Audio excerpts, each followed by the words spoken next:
2004 when Barack Obama was on the Charlie Rose show.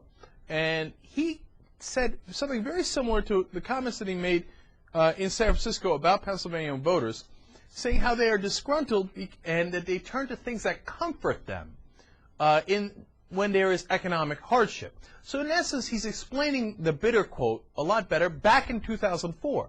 And when you watch, you go, oh, that's what he was referring to, just last week when he made these comments. And you understand it a lot better in concept. And instead of belittling people, as you see in this clip here, he does the exact opposite. He's saying the Democrats need to reach out and understand those folks and appeal to them by understanding what their real pain is and addressing it. So watch it for yourself.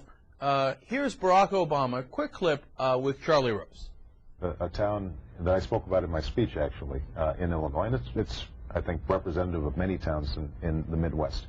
Galesburg, Illinois. They've got 36,000 people. They've lost 4,000 jobs in the last 2 years. 20% of their employment base collapses because companies move out to Mexico.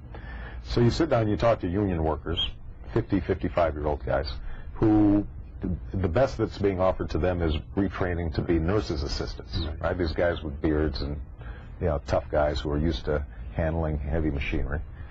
They're not optimistic about the prospects for them to be able to attain the kinds of economic security that they had under the old system. So they've got insecurity in their economic life.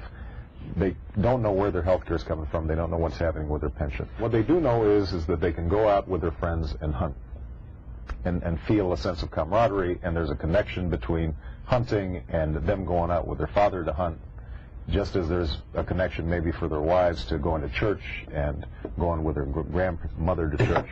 And if we don't have plausible answers on the economic front, and we appear to be condescending towards those traditions that are giving their lives some stability, then they're going to opt for at least that party that seems to be speaking to the things that that still provide them something solid to stand on. So the reality is the exact opposite of how it was portrayed.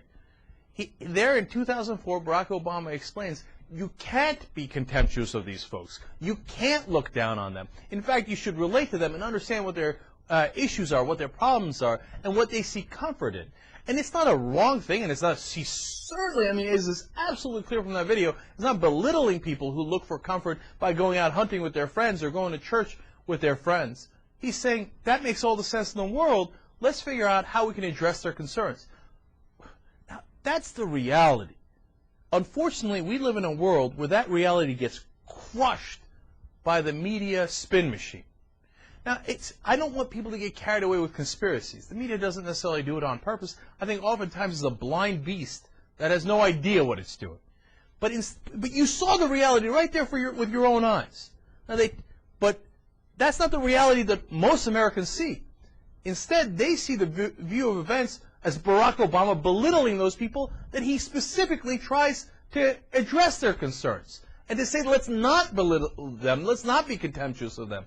And that's the spin you see on TV 24/7. And when you see that, I've got to say, as Martin Luther King says, sometimes I get discouraged. I do, because the truth is the exact opposite of what you see on TV. And I'm not sure I have the answers for how we tackle all those problems.